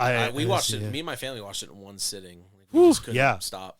It was good. No, have you read Bury My Heart in Wounded Knee? I have. It's been a while. It's like watching that. Wow. Yeah. Oh man. Worse. It's like worse because it's more personal. That's what I would describe that movie. And yeah, I did. I would watch it in theaters with Ben, and I never got up. I thought I would because it's a long movie. Never got up, and it kind it's basically the movie's like, just watch, fucking watch. This is history, and you're like, God damn, is anything good gonna happen? And then no. As a historian, I can tell you nothing good is gonna happen. Even at the end, kind of, but no, not really. And that's what I'm saying. It's like Buried in My Heart and Wounded Knee. The history of that as a personal story, which yes, it was from it was from the book that was from real life. Yeah. Fuck, man, that movie's like, you get up and you're like, the world's an evil place. It's an evil goddamn place. The real monsters are humans, it's that is the feeling.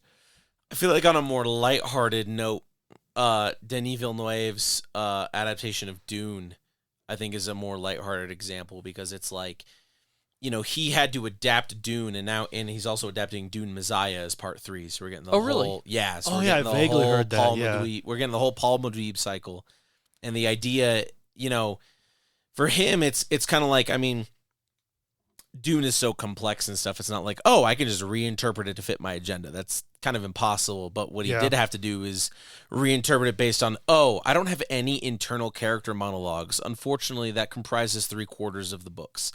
And he's done a really good job of just being like, here's how I could portray these things in as little dialogue as possible. Yeah. Maybe some visual things, whatever. It's like, there is something to be said about a distillation, and unfortunately, I feel like between books that are optioned for cheap, like throwaway films, or books that are optioned to directors who just kind of want to, make their own statement about it, there's something to be said about something in the middle where it's like, I'm just gonna distill this idea because it's all the money I have. Dune's budget is ridiculously low. For funny what we though, got. because in the book, it is like the movie. People are quietly sitting in a room thinking about things, and the book is just so fucking loud. It's just people going just like, what if he thinks about this? What are they? Yeah. I'm evil. I'm actually an evil person. Yeah. Oh my. Yeah. I'm The entire actually an Dr. evil UA man. stuff. Holy fuck! I'm so evil. She'll find out, book. Yeah. and then a movie would have to be quiet because like Dune, like. It what's the word for it? But like it invokes quiet serenity of the desert. But then the book the whole time is shut up. I'm tired of sitting in your head. I can't stop thinking about how evil I am. There's a scene in the new one about Paul's mother and the chick with the knife. And there's this Yeah. whole back and forth about like, oh, what am I gonna say to convince this woman not to stab me? And it's like 30 seconds in the film. But I also the think scene in the film, before you continue, yeah. that scene in the film, although there was a lot of it, I know what you're talking about, because there's a lot of internal monologue about how I'm going to deal with this. Yeah. And then the actual scene, even though it was like 30, 45 seconds, I forget her. God damn it, I forget her name. I used to know her name. The maiden. Yeah. The maid who was going to, serve Chia? Lady Jessica or whatever. And she presents the knife as a gift and stuff. She's on screen for like literally a minute and gives one of the most like chilling performances I've ever seen in my life. Like, you know what I mean? Like, they that do character. such a good fucking job Yeah. of just being like, oh no, she's just going to fucking go for it. And it was like, sick. You know what I mean? But Yeah. what were you saying? Yeah. Well, it's just that, just the translation is, when you imagine Dune, it's a quiet place where a lot of bad things are happening. Yeah. And then the book is so fucking loud. How and there's so much things going on. How the fuck are they going to adapt Children of Dune? Because it only gets I haven't read it. crazier. It does it? Yeah, the third, I mean, it only gets more I only nuttier, read the yeah. first one. I I wasn't really pulled in until halfway. kind of have to pull this into the broader conversation too. I remember when the Dune film came out, a lot of people got introduced to Dune and they're like, oh my God, like, what's up with this guy who's like the white savior to a bunch of people? And it's like, that's the point! That's the whole point! That's the point of it! And he's you not know, good. like, He's it's not not good, right? good. It's not Yeah. good. Just because he's the protagonist doesn't mean he's a good guy. Just because he thinks he's a good guy doesn't mean he's a good guy. Turn your brain on, read books. Oh, I started. I was reading on a Dune thing. I'm continuing reading a book about fungi, Okay. and apparently Frank Herbert, that's what he wrote it. Yeah. Apparently huge into mushrooms. Oh yeah. Yeah, because the book apparently really? is a big analogy of mushrooms. I never could have guessed. Yeah, right. Never could have guessed that Frank Herbert, the guy who wrote Dune, is into shrooms. Yeah, you know the spice, the hallucinant eyes. You know, people in the spice. Yeah, Becoming a worm. becoming a worm. Bless yeah. the maker in his water, bless the coming and going of him. Yeah, I mean, I would know. I mean, yeah, sometimes it is a connection, but I was like, oh no, he was like would go out and look for mushrooms all the time, and yeah, probably huge in. Oh, so he's one of those, like, he was a forager. He went Yeah. out into the woods and he was like, "What's this?" Yeah, What can I get believe high on today? He was a big forager, is what. Yeah, he was a good identifier, and he was a big forager. So like, he was like, not like, oh, I just take psychedelics, like into mushrooms, into it as a thing, like a big into it. So interesting. It's a lot of work to get into mushroom identification. Oh yeah, because Yeah. one wrong shroom and you die. Potentially, it's actually safer than that. But yeah, you just have to be careful.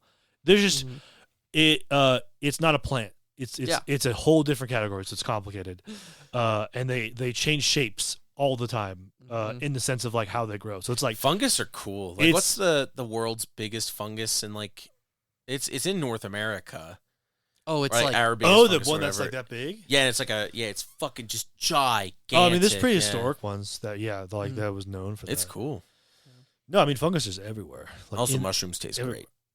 Yeah, you gotta cook them all the way. But anyways, what are you talking about, the adaptations and stuff.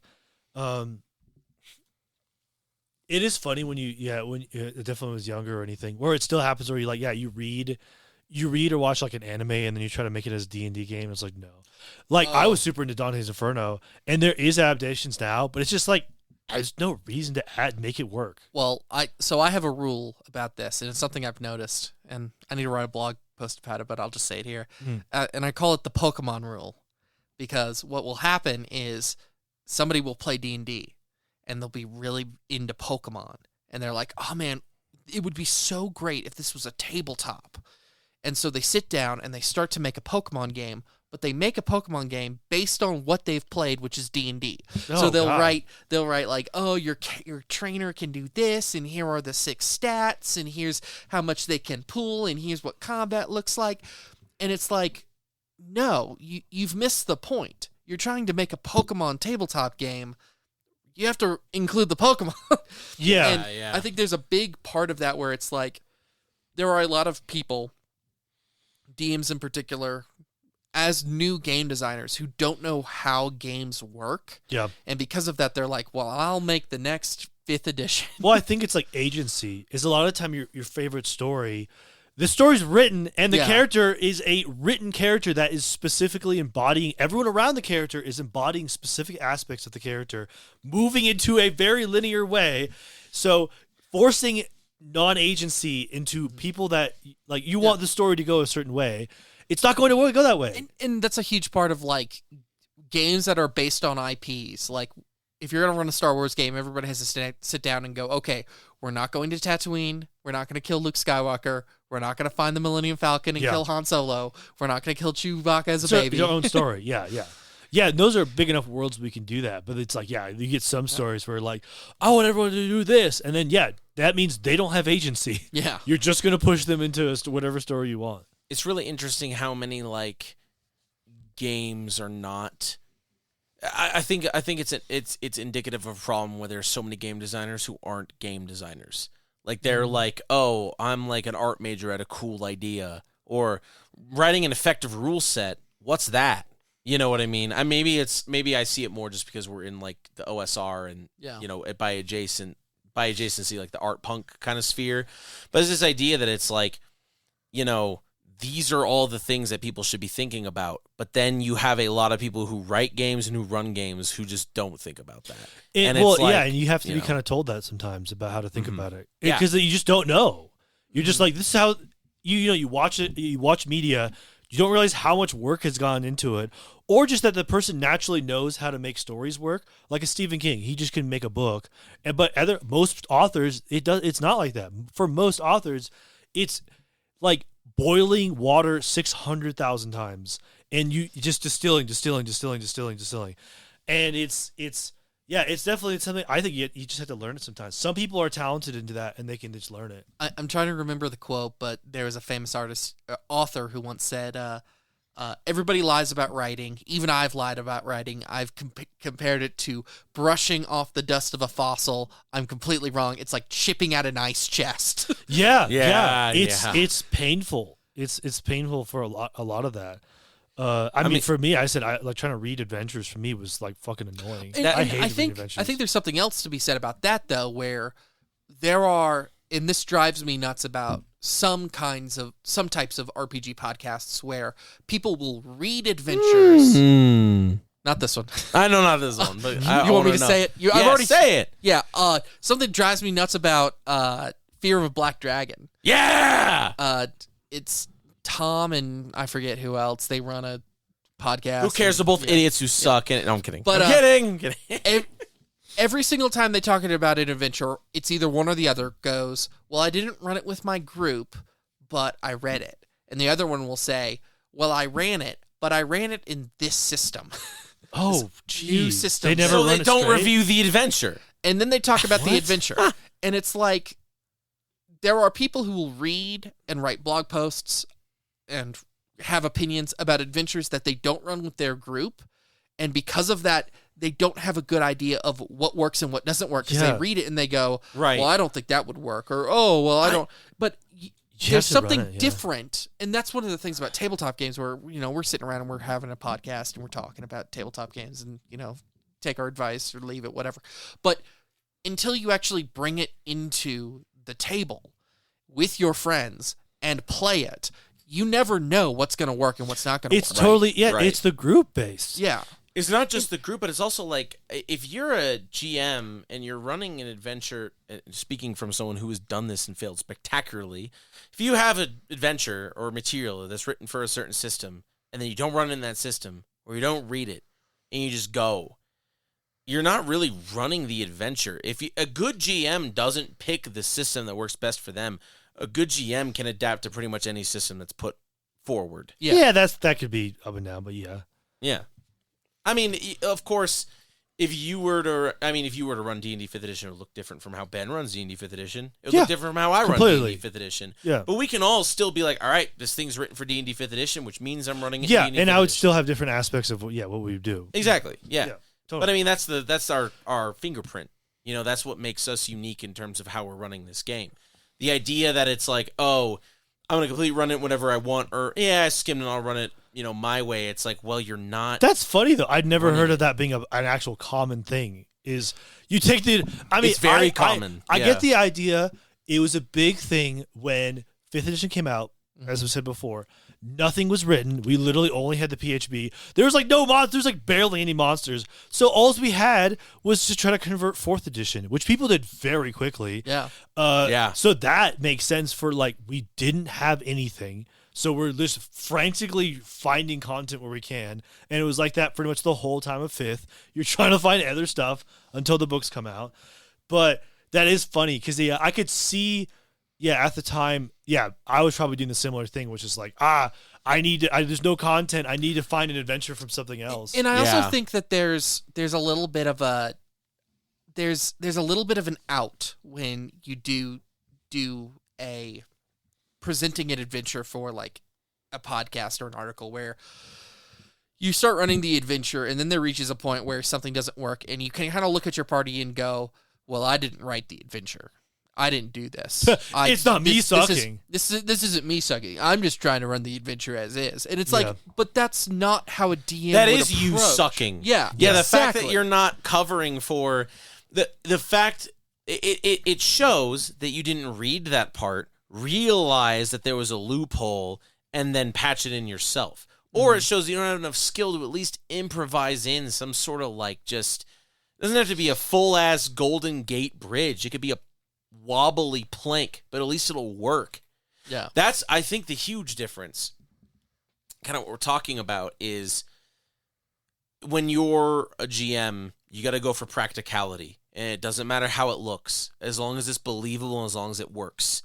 And it's like, there are so many people who it's like, all right, well, the adventure didn't say this, so I'm just going to kind of not do it. And it's like, dude, just put something down. Yeah. Okay, there's a pit. At least put a rug over it. Maybe someone won't see it. That's all you have to do. That's funny because, my last session was me struggling to read this adventure. I actually did have the exact situation where it's a mystery, so I was stopping a lot to make sure that there wasn't too much revealed. Like, I'm not trying to do, like, too little. But just being like, I want to make sure there's enough going on. So I had to constantly go like, I'm sorry, this adventure. Oh, I'm guilty of that too. I did that. Yeah, I mean with the Impossible. Yeah, with the exactly with the Impossible. There's so much more going on. Oh fuck. But because they for me last time, it is funny you talk about that because for me last time I was just like, I want to make sure not too much is revealed, but also they were like jumping in the adventure. They could definitely could be reformatted. But the adventure they were jumping like in a part that was way earlier than I think it wanted, even though it makes total sense why they did it. And I was like, I'm synthesizing information that would have been a natural progression. I think for mysteries, I think it's very different. I think you have to approach adventure design and how things are structured very differently. But maybe for Legend of the Five Rings especially, but most games, relationships are the most important. Okay, you have this cast of characters. How do these cast of characters feel about one another? How do what are their secrets? What are their affiliations? Who do they like? Who do they hate? And then that way, if it's a situation where like they're going into a town, hey, the person they're talking to loves this person, hates this person, and has this secret. Yeah. And that way, regardless of how they interact with, who they go to first, you at least have somebody, the next person in the chain that they can go to. Well, that's why the Asian style adventures lends itself because family matters. Yeah. And so you do have that connection. You do have to research a lot because, God damn it, you have to know who hates who, which I definitely don't always. It's a lot of research. But yes, if I got to a point where, literally be like, you were talking to this clan person, they have an idea of all of you other clans because of like history. Immediately is, I know how to deal with the situation. It builds itself that way. I haven't got to the point where it's perfect. I don't think I ever will because there's so much history to that. This kind of also goes into adventure usability, whereas a well-written adventure shouldn't expect you to have to do all of that legwork. It doesn't. On one hand, it's like, the GM needs to be there to put their own spin on it and fill in the blanks and do the work and whatever. But on the other hand, it's like, an adventure that's like, I'm just going to assume you know all of the lore and just go. It's like, you're going to have to give me a chart at the very least of who hates who. Yeah. Like, that's come why on, it man. hones it in. Yeah. Because you're like in a different area. It's like, no, they don't honestly care about individual clans right now. You're asking questions they don't want to answer. Yeah. Well, I will say probably the best adventure dungeon module ever written was for Mothership RPG called Gradient Descent. And, like, it is the most usable book I have ever seen. It is a dungeon crawl. It's set, the rooms of the dungeon are the pages of the book where you can find it. It is very clear what's in each room, what are the hazards, where do each room lead to.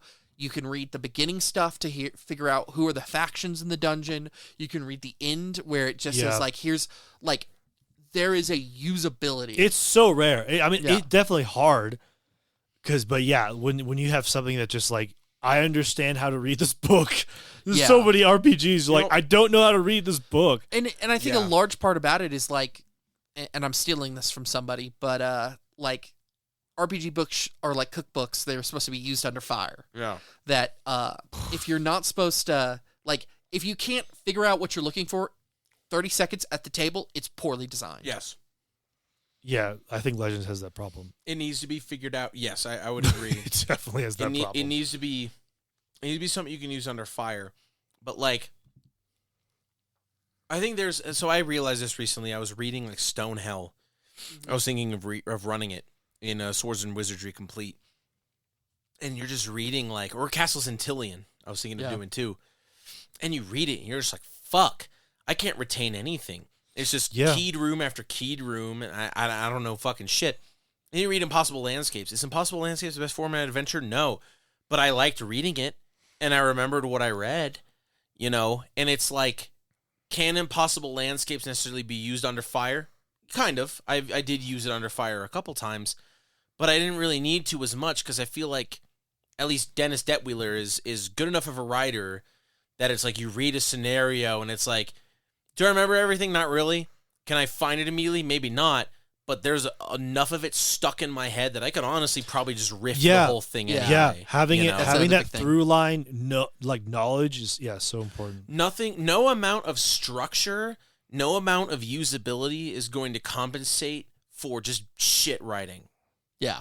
And unfortunately, I mean, honestly, I think that's a problem OSR has, and including Mothership has, that, because I would include Mothership, Gradient Descent. Gradient Descent kind of came in at the end of that adventure design thing where, like, people were really figuring out how to design good adventures. No amount of good design or good writing is going to overcome the fact that I have to read a fucking disjointed room key. Fucking room keys suck. Reading room keys fucking blows. And I haven't yet to see, including Gradient Descent, a book in which is like, man, I sure had fun reading that room key. I sure remember a ton of stuff from that room key. Like, typically, don't forget the important part. Yeah, like, typically it's like, and then you come under fire, and you're like, fuck, this is winding up completely different than how I had read it. Like, I feel like to a point, it's like, I think Pathfinder does a good job too. Paizo does a good job of where it's like, yeah, their layout also sucks, but at least I'm reading it and they present it in a narrative format that's kind of like, oh, okay, yeah, I remember this stuff happening. I know what's supposed to happen generally. So let me ask you this. So you're against, I cannot believe you've insulted Gradient Descent, but I'm not going to go there. I think Gradient Descent is one of the best design adventures of all time, but the problem is, I think, just inherent to... I'm not insulting Gradient Descent necessarily. What I'm saying is that when your adventure format is keyed locations on a map, it immediately makes it so much harder to be memorable and usable, because not only do you have to pair the map up with the key, but you are never going to read the key in a narrative way. Yeah. So there's a spectrum. Oh, and on one hand, on one side of the spectrum is like Stonehell. Yeah. It is keyed rooms. Each room is kind of independent. There's no, like, you are literally reading text. You enter this room and this is what you see. And there's nothing that really connects the rooms. How am I supposed to support faction gameplay if it's written like that? On the other end of the spectrum is art punk. It is like Morkborg. It's all about feeling. It's all about aesthetic. It's all about, like, getting you in the vibe of a game.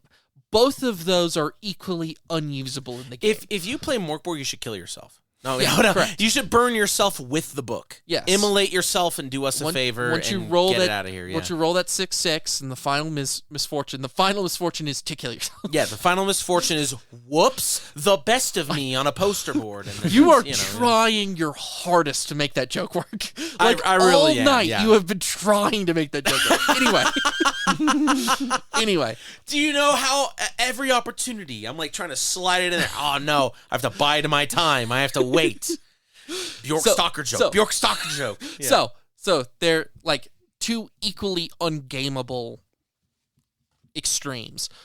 Where do you think the perfect in between is? Do you think it's more on the tone, aesthetic, story side of things, or do you think it's more on the what can I find quickly? Can I find a list of names? Can I find what's in this room? Like, where do you think it's dead center, where you kind of have the best of both worlds, or do you think it leans towards one or the other? I used to be of a mind, and I think this was especially during things like Maze of the Blue Medusa, the control panel layout from like OSE and stuff, where it's like, no, I want to be able to find the information well, and I want to be able to find it fast. And then I figured out that being able to find the information well and fast didn't necessarily improve the at-table experience, because I didn't feel like, okay, yeah, I found the information, but what does it even mean? So I feel like there is a lot of narrative contextualization that you need. So like Impossible Landscapes, what I really liked about that is it felt like when I was reading it that I was experiencing it as a player would. Maybe not necessarily in directly the same way a player would, but it's like I was playing this and reading it like a narrative, even though it's narrative design, right? It's not necessarily, oh, here's the important information when you need it. It's, we need to make this stick in your head, so we need to tell you a good story with it. And then you are then going to take that story and tell that story to your players, but you're probably going to tell it a little differently. And even if it goes out of order, you already know what happens next, or what happens at different parts, because it stuck with you because it was compelling and it was interesting. Mm-hmm. So I think the exact middle is we're not necessarily at the point where we're totally narrativist, where it's like, oh, you know, the black slopes, they growl, they writhe, and you're supposed to run a game with that. But then they're not on the other end where it's like, there's a 1d6 Sturges, and run a game with that. You have somewhere in the middle where it's like, look, when you walk into the dungeon, there's going to be some Sturges. They're probably here sucking some blood from some other motherfuckers, and you're going to have to kill them. So how do you kill them? Probably this way. And then so I'm like, okay, yeah, I remember. When you walk in, there's Sturges who are sucking people's blood. And they're like, well, I want to do this. And it's like, well, no, that wouldn't work. Or would it? Maybe it would work. Maybe how I pictured the story unfolding, it could work like that. You know, and then you are kind of just as much invested as the players are from the get-go, instead of feeling like, oh, I need to just read this to get it out of the way. You're reading it because you want to read it, and then it's something you want to share with other people, and then you get to experience it in a different way because of other people invested in how it turns out, if that makes sense. Mm-hmm. No, the thing that I think of is... I'm wrong? Well, I mean, you're wrong. No, it reminds me of Veins of the Earth, Patrick Stewart, and the way that he describes looms. And it's this very kind of in-between of, like, looms are money, and you need money to continue to adventure, and, like, it's a hard currency, but it's also, like, thinking about darkness. And the whole point is you're in these caves. You want it to be dark. You're role-playing, as the DM, you're role-playing the darkness. So you might not remember exactly how long a candle lasts, but you do know you want the candle to go out. So any chance that they drop a candle or they do something or it's windy, you're always thinking about what's the thematic thing. And for him, it's the darkness. And I think that's probably the good middle ground of, like, you don't need a good room key. You don't need, like, the purple prose, but you need to have a theme. And the theme is about honor or darkness or, you know, travel or starving. And you really just hit that theme. Like, it might not, every single interaction that you have, you really want to be like, well, somebody is, and I'm thinking like starving as a good example of like, well, you're talking to somebody and they look gaunt and all they can think about is like food, or you're walking somewhere and like, oh, your stomach's growling, or, you know, you're in this place and you see a cupboard and all the doors are open. Like, it doesn't have to be like written out explicitly, this is what you see, or it doesn't have to be like so artsy that you don't get anything from it, but you do have to have like a theme in mind. Concrete. Yeah, you're making it concrete for the players. Yeah. Yeah, I mean, having disjointed rooms is like, definitely What do I do with frustrating. Yeah, it's so frustrating to Yeah. have like, okay, but how'd they get to this room? That's the thing with Gygaxian naturalism. you only you only roll when the theme matters. Yeah. Like we were talking about earlier about that's how you know when to roll or when to let it ride, because it's like World of Darkness, for example. If it's about a vampire, it's not about blood. Who cares? Mm-hmm. I mean, that could be abstract. It could be anything from you hunting someone to you trying to like seize territory from someone to you like, you know, trying to avoid like a frenzy because you're like so hungry it's going to happen any second. But everything's about hunger. Everything's about this parasitic alien hunger. If it's not about that, who gives a shit? Mm-hmm. You know, if you're playing werewolf, it's not about how angry you are that Karen from accounting is personally responsible for destroying the environment. Then who gives a shit? If it's Yes. changeling and it's, you know, About trauma. yeah, a certain very specific type of trauma. Yeah, you know what I'm saying. Dreaming or loss, because that'll completely change the tenor of the conversation. But yeah, no, I mean that is like Impossible Landscapes definitely had this theme of inevitability.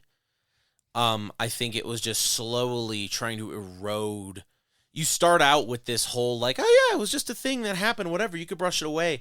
And the entirety of the whole main section of the book was being like, oh yeah, you thought this choice was meaningful, but it isn't. You thought this choice was meaningful, but it isn't. You thought this choice was meaningful, but it isn't. So what's left? And what players do in the face of inevitability is really interesting. So whatever you do, even if it's making it look like something's not inevitable for like 4 sessions, just to then wrap around and be like, nah, it was going to happen this way. It's literally like gamifying the railroad. It's a meta commentary on if you're on a railroad, how would that make you feel? How would that make you think? Mm-hmm. You know, You think you're getting off though all the time. oh, all the time you think you're getting off, but then you realize I'm not. Yeah. Yeah. Yeah. I mean, I I never guess a was. book is just hard. I don't know if it's like a one. Yeah. The middle ground is making a book that works Yeah. Yeah. for whatever you're doing, Yeah. which is hard. That's why game design's hard. Is extremely hard. Yeah, and I think it works. Different people are going to pull different stuff from books, and that's why you write books, because you never know who's going to take. Yeah, it might not work for everybody Yeah. either. I mean, no matter what book, yeah, because it's just like, yeah, like I said, trying to read an adventure is like, yeah, pulling teeth.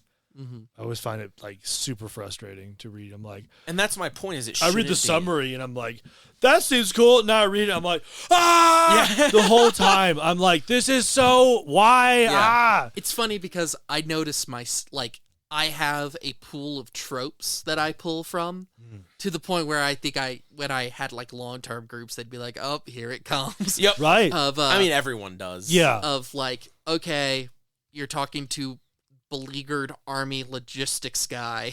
Oh or yeah. You're dealing with a spooky thing that uses your own voices to scare you, or you know. Yeah. You get those. Yeah. I mean, those just to keep the story going too. Yeah. Yeah. No, I get that. Yeah. I haven't ran in so long. I'll get those. I'm sure I already have those. But I think we're good. Yeah. Oh, was that good? Fun. Oh Jesus! Yeah, we're getting that. Yeah,